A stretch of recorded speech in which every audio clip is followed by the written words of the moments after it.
Welcome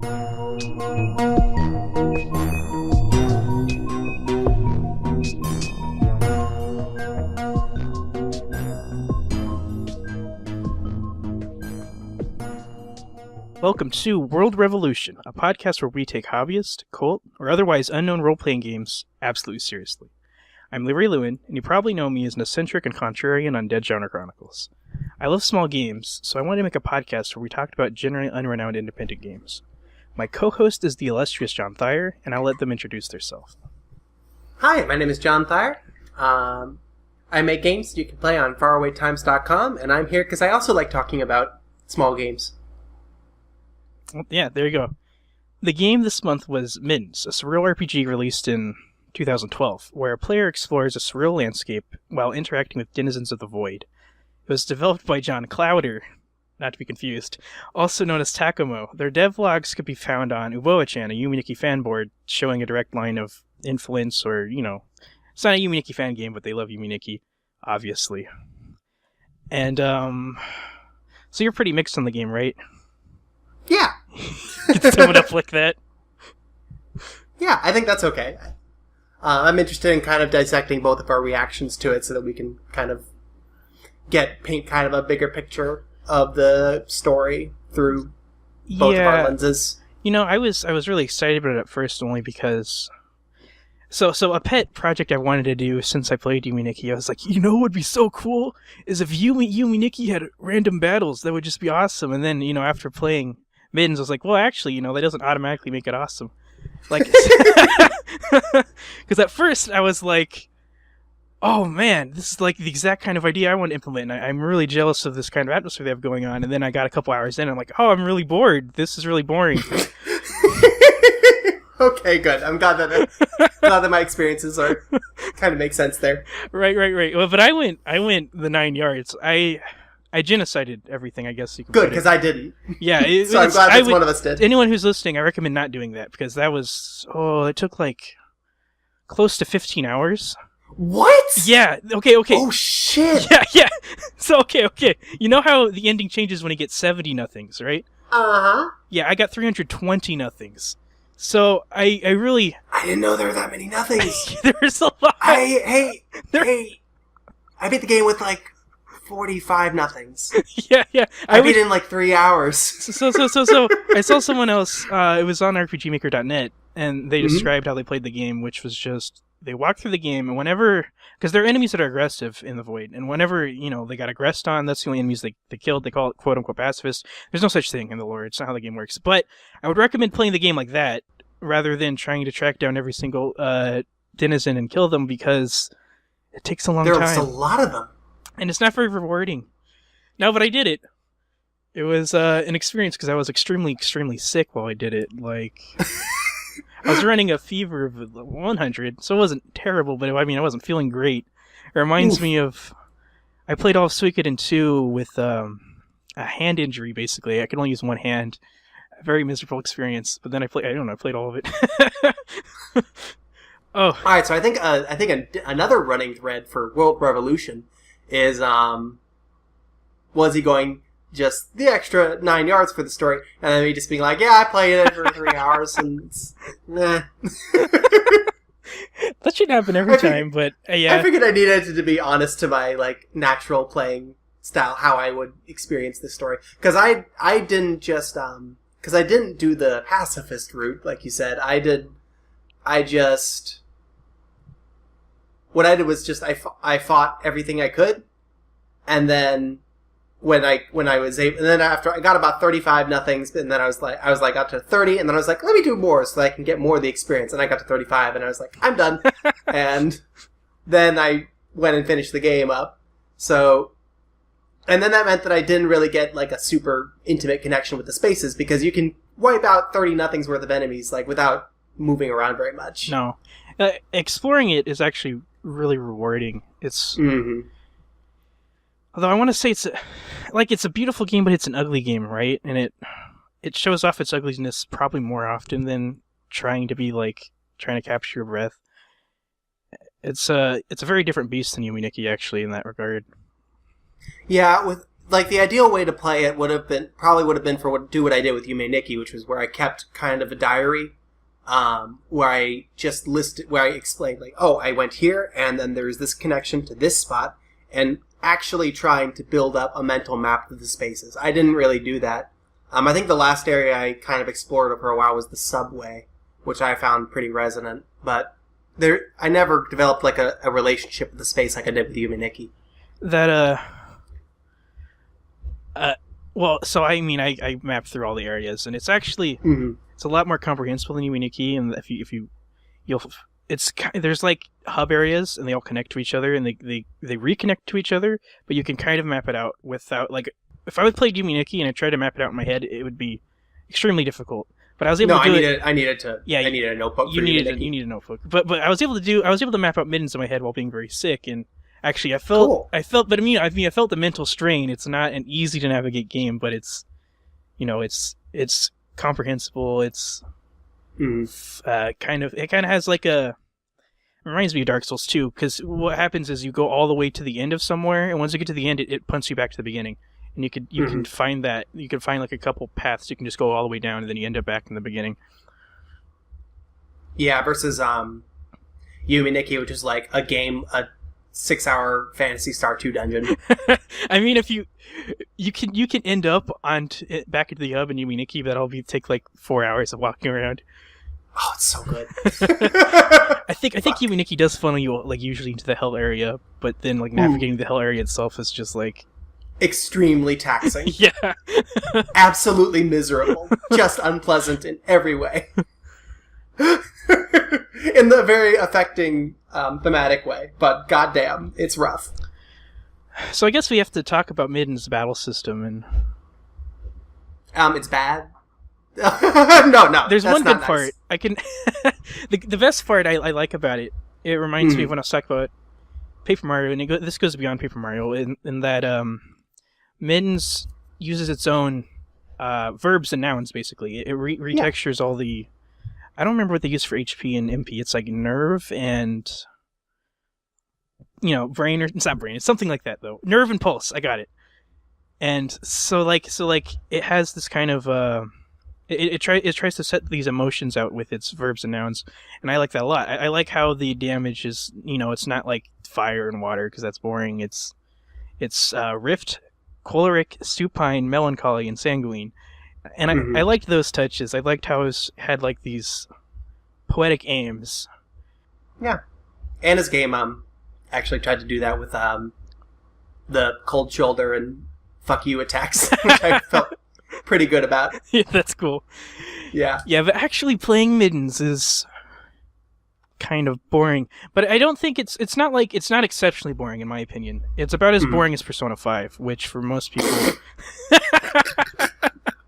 Well, I had a pretty good overall time with it, because it was over like quickly, so it didn't have time to like wear on me with the weaker parts of it. Like I had a nice time. I just felt like it was a good but unincisive thing. Like I just kind of wanted it to have a stronger effect on me. Right. Does that make sense? Yeah. Like I really respected what it was going for. That's also what I mean too. It's like when we say, oh, it's not as bad as boring, it's actually very typical. Like if you were to play Grandia 1, the game's probably going to be about that hard. You're not going to really need, like, you'll never need to. Here's a way to put it: like, you have all the tools at your disposal to win a battle, and as long as you use those tools, nothing will ever go wrong. And that's usually how most RPGs are balanced anyway. And Middens is like that. The other thing I actually like about it, though, is that you get into this kind of ritualistic way you approach the battles. Because you get into a battle and you need to summon Om, Yam, and Lam, and those are your party members, but they're also like chi-like aspects of the nomad self, and so he has to like do these out-of-body extensions of himself every single time, and it's cool in the sense that you're like a ritual killer. Basically, you start a fight against usually a defenseless enemy, and you're like channeling your chi so you can obliterate them. But the downside is that battles that should take 1 or 2 rounds end up taking 4 or 5, because you have to summon, because you have to summon each party member at the start of each fight. Yeah, and they don't get XP unless they're summoned, so you got to do it every single time, and that's just like very time consuming in a game. Yeah. In a game with probably around 250 unique battles. Mm-hmm. But again, if the game only insists on you killing 30 enemies, so if you move through it at kind of that pace, then it's not actually that demanding. I think the pacifist thing where you just explore slowly, like put a lot of space in between each battle. If you just kill every enemy you come across, then you'll wind up there like real quick. But if you do let it space out and explore the space and then just kill the enemies that actually attack you, then I imagine that would be a pretty well-paced experience. I don't think the triteness of the battles would really bug me then. It would have that kind of ritualistic quality, like you said. Yeah, and you'd kind of actually be exploring the battle at the same pace you're going through the levels. And I mean, I recognize it's actually difficult to maybe balance Middens because it's really open-ended that you can go anywhere from the very beginning. And so imagine a low-level character going anywhere. Like you have to make the decision. Like, will I have very strong enemies that'll instantly kill the player if they go there, or will I have kind of a middle line so that you can go somewhere out of your level and still maybe eke out a win? And I recognize, he went for that, and like I can't necessarily say that's bad, but it just what it does is just like make one playstyle have a better tempo than others, basically. Yeah, I think there's two solutions that I can see. One would have been to abandon XP maybe, and just have you approach every fight on the same terms, but then that wouldn't really work with the building up to the big kind of climax. So I don't know. That's one potential approach. Another would have been balancing every enemy for the same capacity. Another one, I think my issue with it was that when I got to a really hard, like, endgamey enemy, and then fought it, and then it clearly had way too much HP for me to deal with it at, like, level 2 or level 3.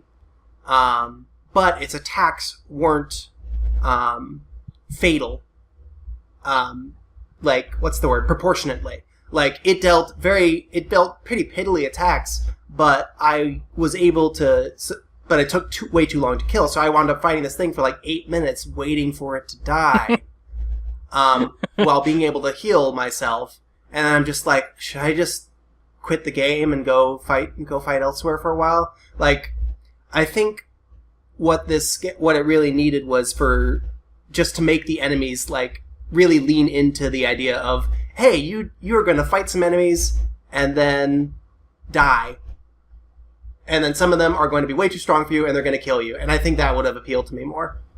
Yeah, and it reminds me of when Megaton games get too easy, because you have these full heal and full revives, but you also have the knowledge that this enemy will never be able to kill you. So, like, all you're doing is just pissing away turns, because you know it's going to be the same thing every turn. Yeah, exactly. Alright, so what did you think about the climax in general? Alright, so you reach the end of the game. You get... Well, let's just... What's the overall arc of the game? You start off and you're introduced to the one character. Let's talk about how it works. Yeah. Yeah, you can do it. You're already on a roll. Sure. Alright, cool. You start off the game, and the first thing that happens is you're introduced to your gun. The gun has an eye and a mouth, and it's creepy. It's an unnervingly sexy gun. Yeah, it's slightly erotic, actually, I would say sensual. The way it licks its lips. Yeah. Sensual, with the way it licks its lips in anticipation of its murders. And it makes you answer several questions in the affirmative, basically, like, are you ready to come and murder some peeps? And then when you do, and if you click no, then it ends the game right there. So the game is very much asking you to consent to a specific kind of play experience in which you murder a bunch of peeps. So then you say yes, and you go down and you appear in a game world, and it's very overtly like a nonsensical dream space from the beginning. There isn't really there is not a framing device beyond that, like there is in Yume Nikki. You're not explicitly in a dream space, but yeah. It seems implied that you're in kind of a state of purgatory, though, because people constantly refer to their past lives. But there's nothing explicit. It's up to your interpretation. Yeah, exactly. And you pick up the gun, and then you're given 2 verbs. You can talk and you can shoot. And if you shoot people, then and if you talk to people, then they will interact with you. And if you shoot people, then they either die instantly or you enter an encounter. And when you kill an enemy in a battle encounter, then you gain XP and you gain nothings. And once you have a certain number of nothings, before we get to that, you just explore. So that's the pacing of the game, is you walk around talking to things and shooting things and collecting a resource. Like, that is the arc, and it's a very open-ended, big world where the connections don't necessarily make logical sense, and there are one-way passages and stuff like that. And does that make sense so far? Yeah, that was a good description of it. You can collect items also. There are you could trade for items, and it's kind of, it's a really straightforward RPG system where you have buffs, debuffs, afflictions, spells, and you're like, you don't know it, but what you're doing is amassing power to face the boss of the game. And exactly. So you run for enemies can be of any strength. Stronger enemies give more XP, but there's not an external indication before you fight an enemy how strong it is. Yeah. So what this could potentially mean is that you fight a bunch of enemies, fight an enemy, and it turns out it's way stronger than you, it kills you.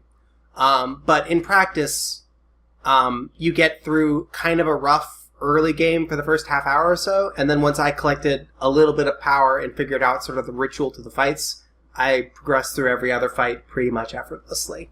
It's not extremely well balanced. There's, in particular, there's a spell called Whelm that can learn at, I don't know, in their teens, basically. Yeah. And Whelm will give you every single buff. Yeah. That's just... The thing about buffs is they don't have 100%... they don't always apply to the character they're casted on, but it doesn't really matter. The thing is, like, once you get 1 or 2 of those on a character, they're not going to die. It's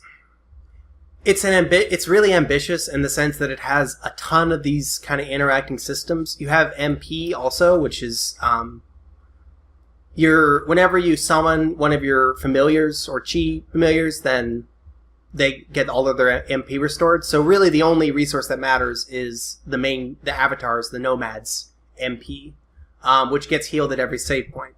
But because you can walk back to save points without fighting enemies, there are no random encounters,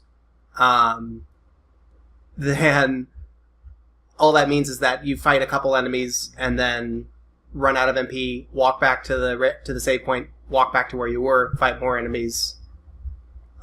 So it's not really the same as like a standard Dragon Quest push-pull type risk-reward thing. It's a matter of, do I want to spend the time to go back to the save point right now? Yeah, it's also like, playing like that's boring. I played like that for a while, and I can confirm it's really boring. Like a quick patch that would just be instead, giving the Nomad full MP after a battle. Like, why not?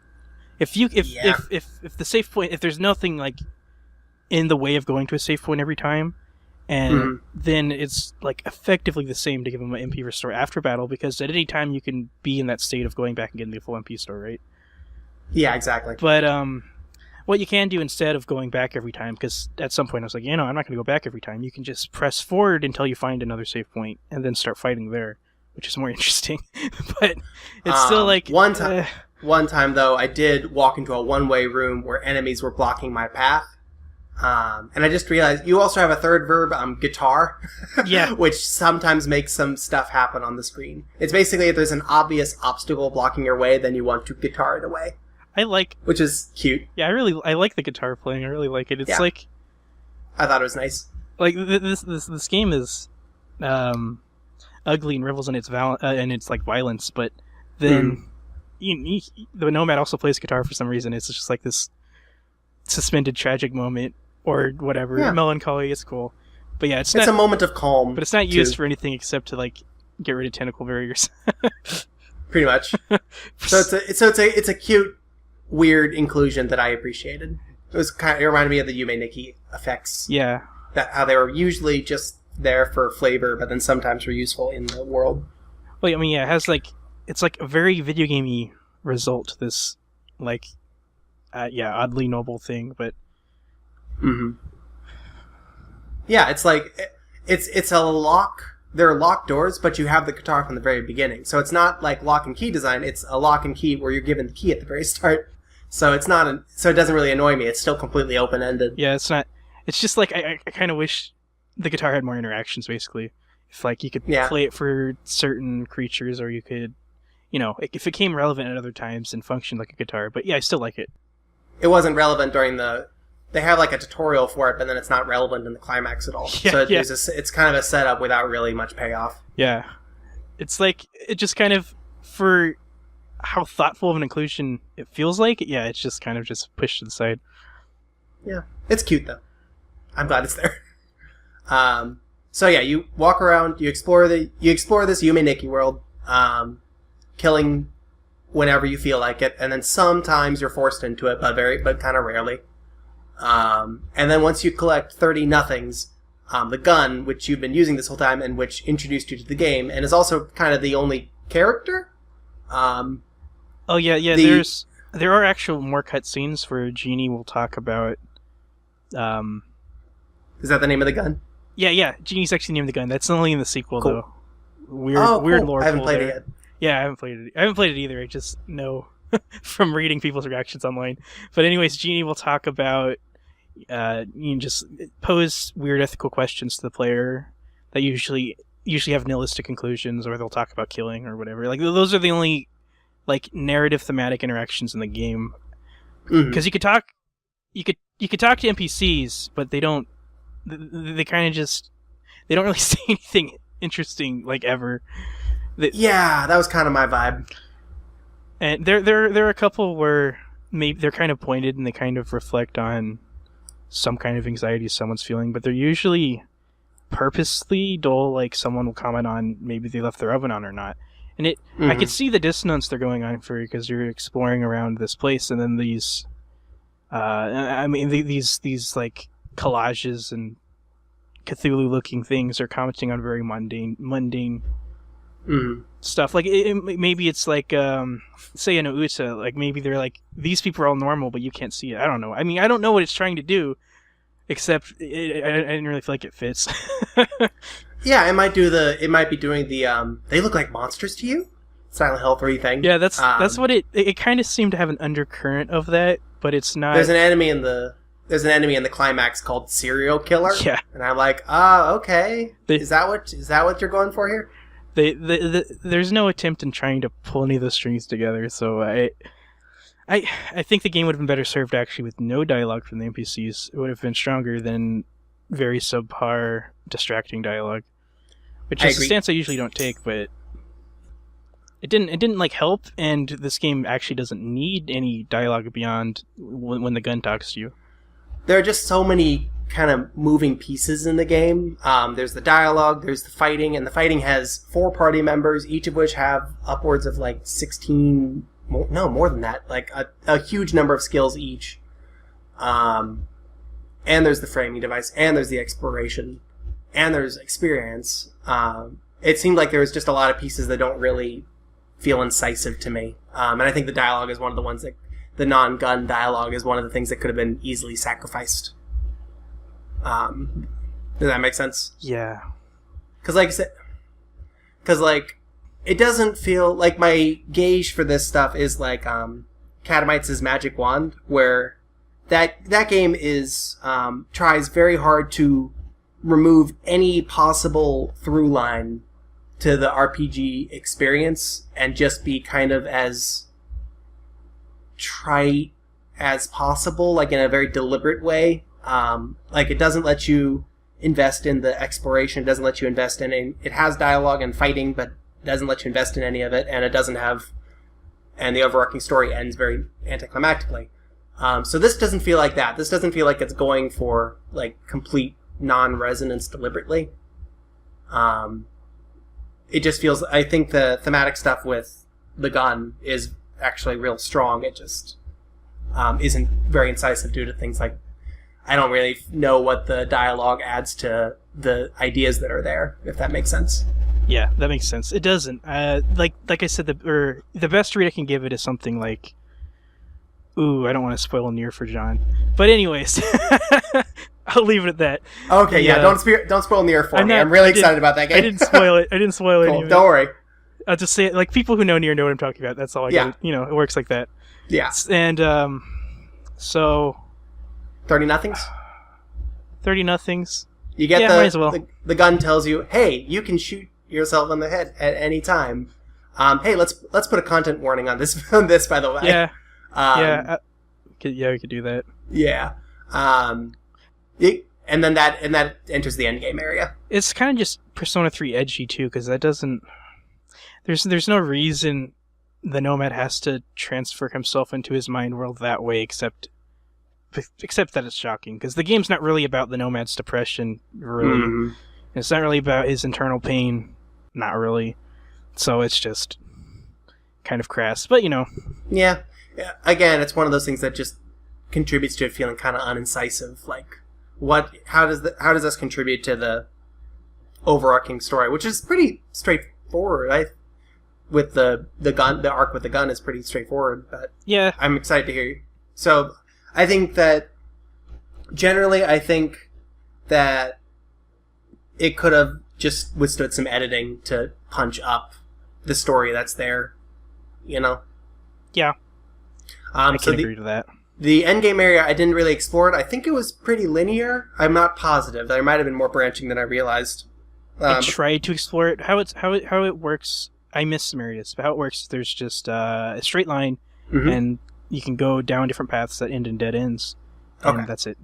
Okay, I think I just missed the dead ends. The last crawl up the arm is pretty cool, and then there's a fairly tough fight right before the final boss room where there's no save point that you can go back to, so you can kind of cripple yourself before the final boss by using a bunch of your resources, and just as an optional challenge, which I thought was a cute inclusion.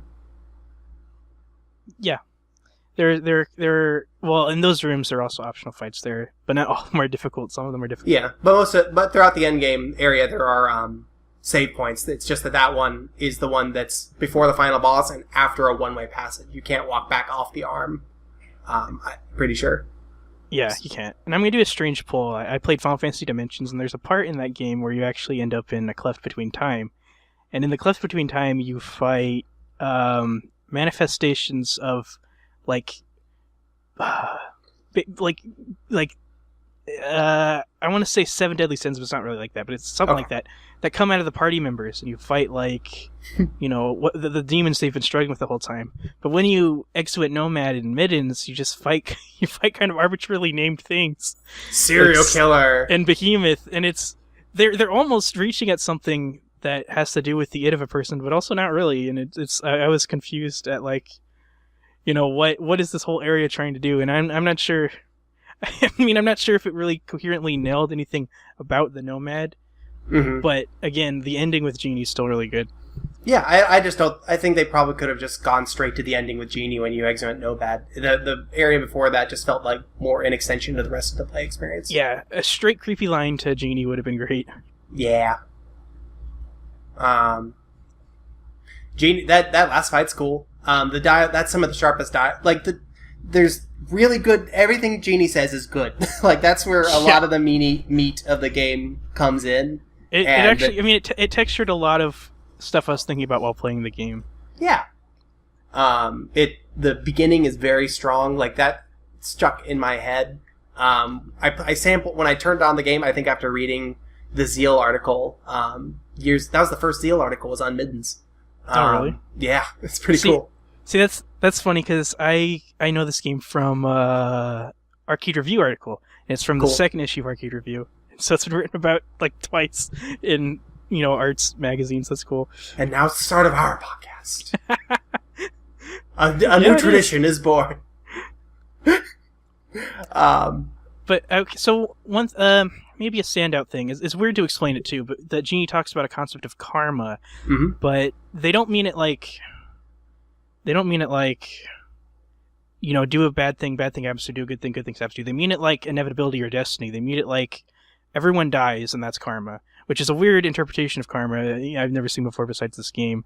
And it seems to be using the word karma because it has those kind of spiritual connotations to it that maybe saying destiny or inevitability wouldn't lend it the same thing.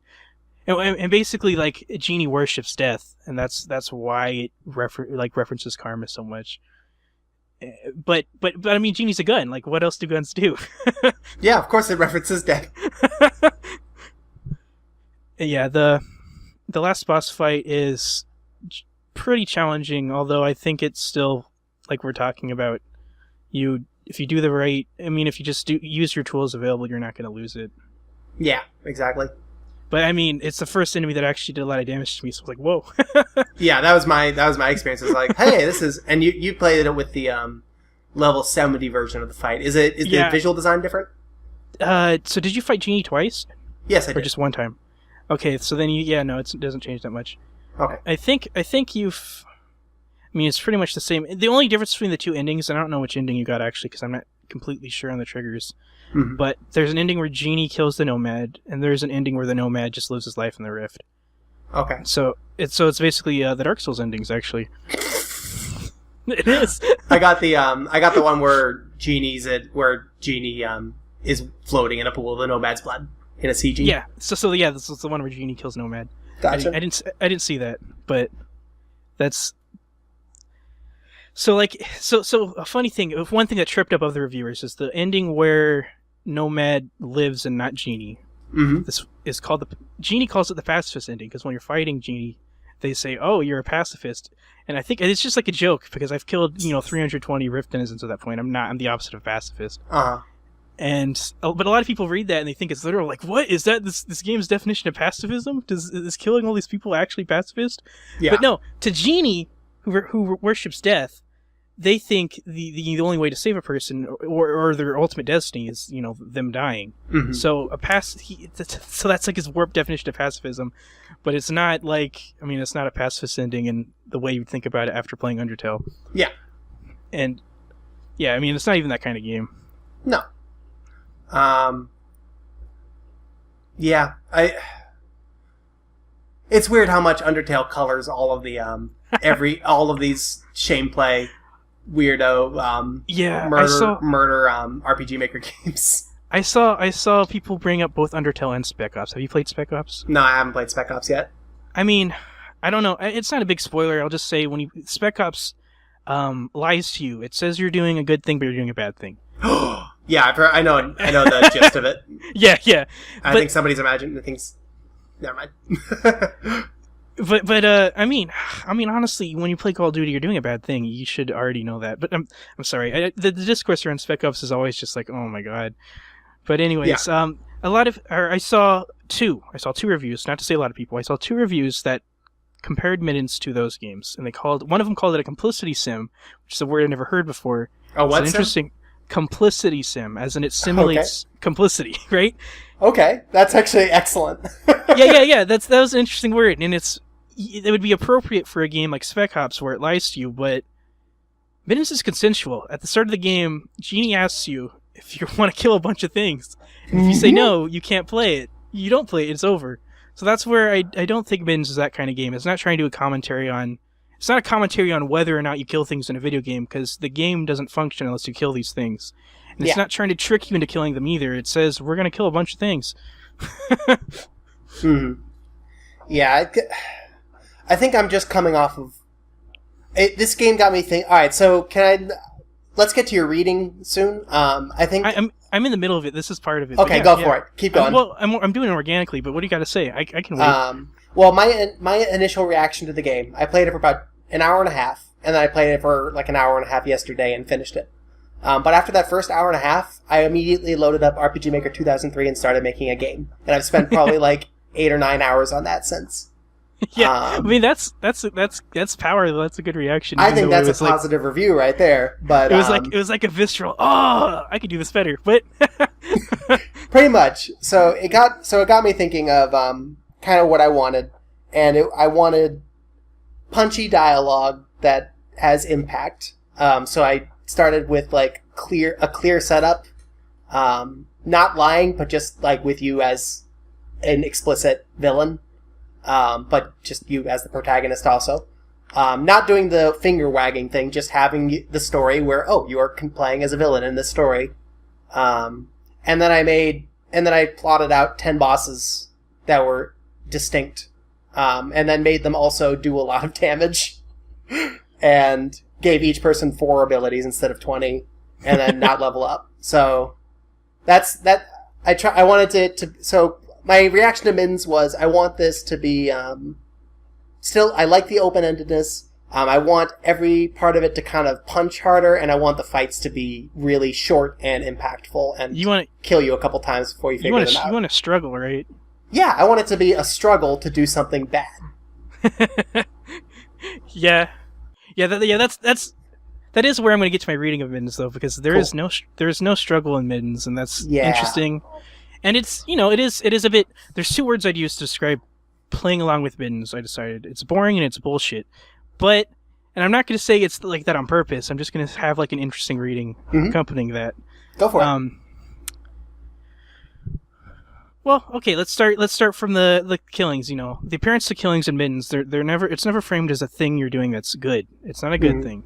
From the first time Genie's like, you can shoot things and kill them. You might have done it already before, but Genie tells you in the beginning of the rift that you can do it. And those enemies that you shoot, when you fight them, they will beg for their lives. That's just, one of their turns they'll choose it.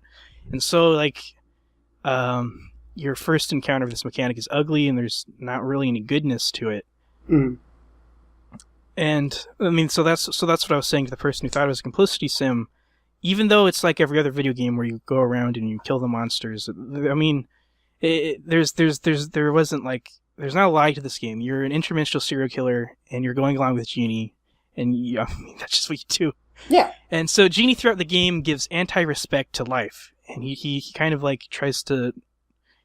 nullifies the meaning of life by worshipping death. Worshipping death and bringing up ethical conundrums and trying to call humans hypocritical. I wish it took better notes on his cutscenes, because what happens when you play the game is like you'll be, or at least when I was playing, because I was clearing out things for hours at a time, and you'll hit a new area and Genie will say like 3 lines, and then it'll be hours again until I have a Genie cutscene. I'm like, oh man, I was like, I forgot these are in the game, but whatever. But so like, I think it's accurate to call Middens a post-Yume Nikki game, and we were talking about Yume Nikki as a frame of reference because that's the best way to think about how this game came to be and how to play the game. But I wouldn't call it a Yume Nikki fan game, even though it came from those circles. Even though, I fully support the Yume Nikki fandom, that's just not really what this game is. Yume Nikki, the character of the game is the space, I think. Yeah. Whereas I think with this, it's more the arc of your murders and your relationship with Genie. Genie actually upstages a lot of the areas, especially if you don't. If you play it like I did. Yeah, you don't take 15 hours to play the game. Yeah. And Yume Nikki has a few literal areas. There's that city block, the pyramid, forest, a lake, and there's a village, I think. But most of the literal stuff is like really loose and displaced, and they usually have like impossible proportions. Like when you walk up the stairs to the pyramid, it just takes forever. And when you find that village, it's just like it doesn't really house anything. It's just like kind of just like props. Yeah, it's like a dream. Yeah, but when Middens has its literal spaces, they're a lot more established and concrete, and that's a pun, but I don't mean it. But like, so when there's a factory in Middens, and when you walk around and explore, it's just like. It's obviously a factory, and it's like this when you're in that subway too. It's like this is a subway, and there's no dreamlike proportions to the subway. There's nothing off about the subway. It's just an actual subway that appeared in the void. And there's a lot of spaces like that in Middens. There's subways, apartments, elevators, warehouses, cities, streets, sport cars that are like these fully realized thing alongside the blank voids and the static overlays and collages. Which basically what I'm saying there, what to get out of that is Middens is the void in Middens is very industrial, and there's a lot of modern industrial iconography in Middens.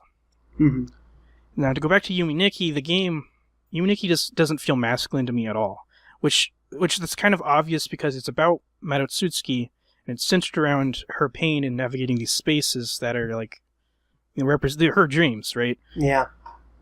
There's pain. Just it's her pain is the story. And but like to the credit to Kimiyama, that's the creator of Yume Nikki, I think. I don't know if I got it right. But that kind of story could feel filtered through patriarchy, but I don't think Yume Nikki does. And I could say that just because it really lacks masculinity that I've known like my whole life. Mm-hmm. And so that's why, I mean, in a lot of ways, Yume Nikki's like really close and immediate to me. But Middens instead is like this really overtly masculine thing. And I'm not trying to equate masculinity with like toxic masculinity, but the game's about subjugation, and this part's not really obvious, but there's like in some of the art design, you can see women use as props. Basically, there will be like a naked woman with her face covered out by a skull to represent death or something. And it reminds me of that John Berger quote where like someone will make a painting called Vanity and they'll paint a naked woman, but all it really is like representing is the author's own vanity and opinions on women. Yeah.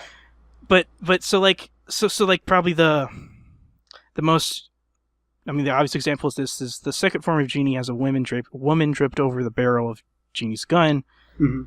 And so I would just basically say the game is not very kind to women in the portrayals. But at the same time, it's very, very, very nihilistic about the role of men, assuming Nomad's a guy, which, I mean, even if Nomad's not the guy, the developer was. Mm-hmm. And so it's very nihilistic about his role and the role of living in a system. And so it perpetuates like a self-defeating patriarchal fault, like, I was born to do this, forgive me. And Genie says that, he just says over and over again, I'm sorry, but I'm going to kill you. I'm really, really sorry, but I have to kill you. Like 1,000 condolences, but I'm going to kill you. And so, like, he's joking, but there's a reason he chose to apologize. It's because he views this as a natural state. And gun violence, gun control as a symbol is a patriarchal sickness. Like, you can't talking about gun control and talking about gun violence is like it's perpetuated by men and it's paired with men, and that's just something that came to mind to me immediately when, I mean, this gun's talking about how, I mean, when this gun worships death. He explicitly brings up gun control. He says the words gun control. He says the words gun control, and that's when someone was like, Middens doesn't really earn those comments about gun control. The game's not about gun control. And I was like, well, I mean, it's not literally about the effects of gun control, but it's about this gun who loves killing. I don't know what you mean, but whatever. Yeah, I get that. So that's what I meant when I said the game's bullshit, is that what you're doing is bullshit. You're doing stuff that sucks, and you don't really have a choice in the matter except the one in the beginning where you're like, okay, I'll do this. But you don't know what that means necessarily. But like, it's implied that Genie already knows, and Genie's done this before. And with that being said, there are scenes in the game that were like genuinely beautiful. There's sometimes you go into rooms and they'll be like closed in, you'll be gazing at the stars, and a lot of the interpretations of the flora and fauna and the furniture looks like a Max Ernst painting. And I mean, you're looking out at the stars and you feel the moment, you feel the stillness, and then you pull out your gun and kill the stargazers. Yeah. And so, well, and then there's I remember something to that.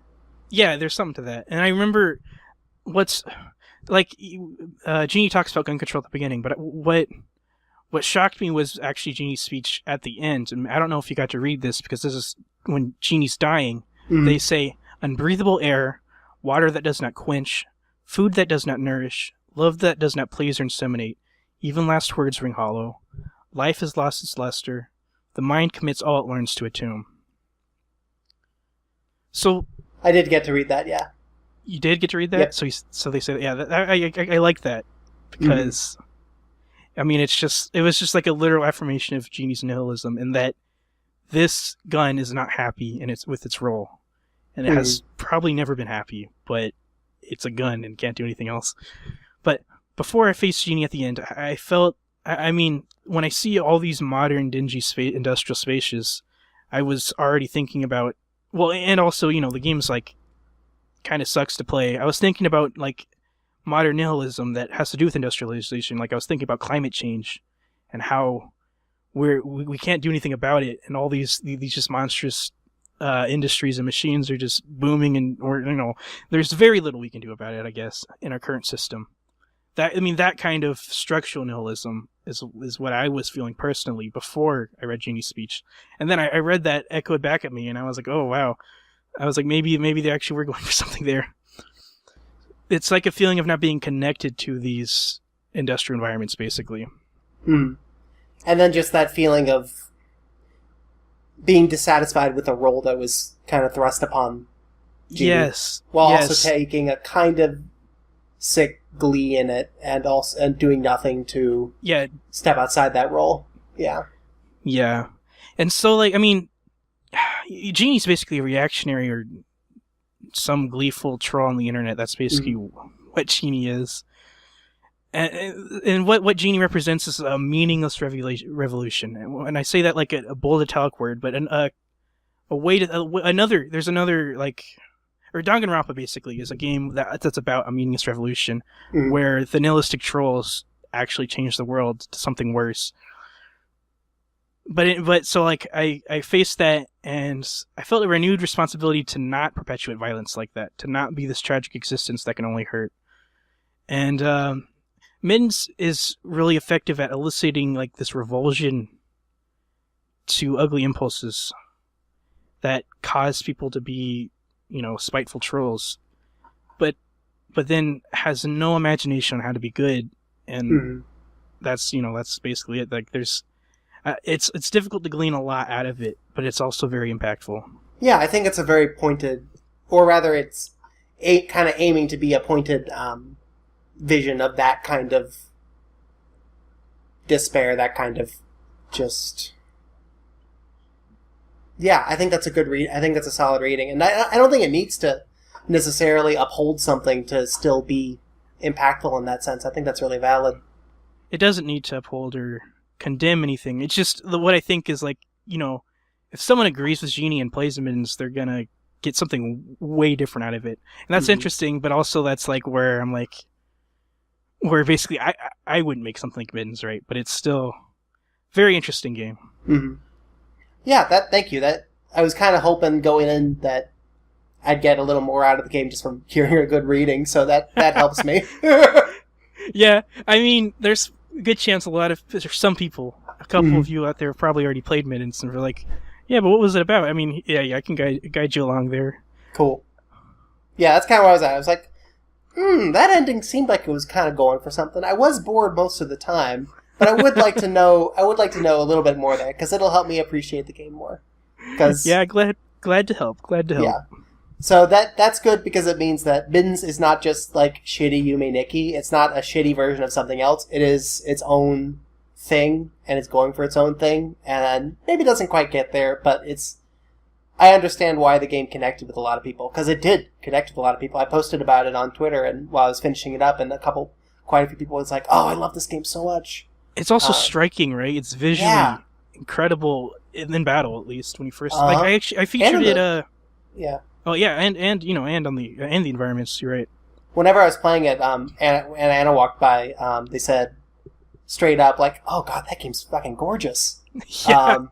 Like multiple times, and every time I was like in the middle of fighting and kind of being bored, but then I would be like, I kind of shake myself a bit and they'd be like, "Wow, yeah, it is." So like major props for that.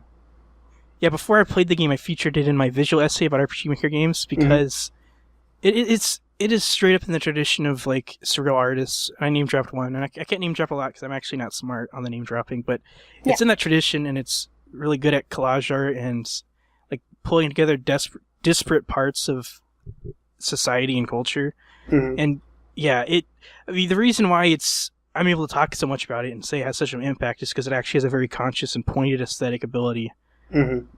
Even if it's like ludic language is not nearly as strong. Yeah. So I think that's where a big part of it, that there being so many moving pieces kind of detracts from it, is because when you have so many different things to focus on, and some of them are lame, it detracts from the things that are done extra super duper well. Mainly the experience, all of Genie's character, and the arc with his character, and then the environments themselves and the enemy designs themselves, which are gorgeous. It might be like the first Dragon Guard, but I actually don't know what that's like. So I just threw that out there. Yeah, if the fights, I think if it was a little bit more emotion, like I really like that reading. I think if it had been a little more viscerally and emotionally impactful to me, it would have. Then I would have been prompted to dig in a little more and then kind of appreciate its finer aspects a little bit more. Yeah, its tempo its pulse, I guess. Like, it doesn't elicit its strong emotions very often, but when it does, I'm just like, whoa. But yeah. Mm-hmm. Yeah. All right, I think that's... So I'm going to probably keep working on my RPG Maker game. I'm really pleased with it so far. Yeah, that's great. I'm excited to see how it turns out. Yeah. So thanks, Middens. That was the same thing with Lisa, actually, where I played like a half hour of it, and then I think I went and finished my Witch game over the next week. And then I didn't play Lisa again. The first half hour was so resonant to me, and then it was like, well, now I'm going to go make art. So I think when a game has that impact, it says something positive. Yeah. It also kind of seems like you're sucking out the energies like a video game vampire, but... Yep. Well, I forget what the next month's game's called. It's, do you remember? Oh, shit, I do too. Something here. Well, it's a game that it was the first RPG Maker game I think I ever finished. It's like Slime's Revenge and Co. Something like that. Yeah, it's not. You know what? I don't think it matters too much. We'll play it. Close enough. You can't. I had to download it on archive.org. So I feel like maybe I can post it. If you want to play along, yeah, John will post it on Twitter later or something. I don't know. Cool. I mean, it's probably not a game. It's not very long either way, right? Yep. But yeah, that's what we're going to be talking about next month. And I'll just... I don't know how to close this. Good night. Crack the world shell. Yeah.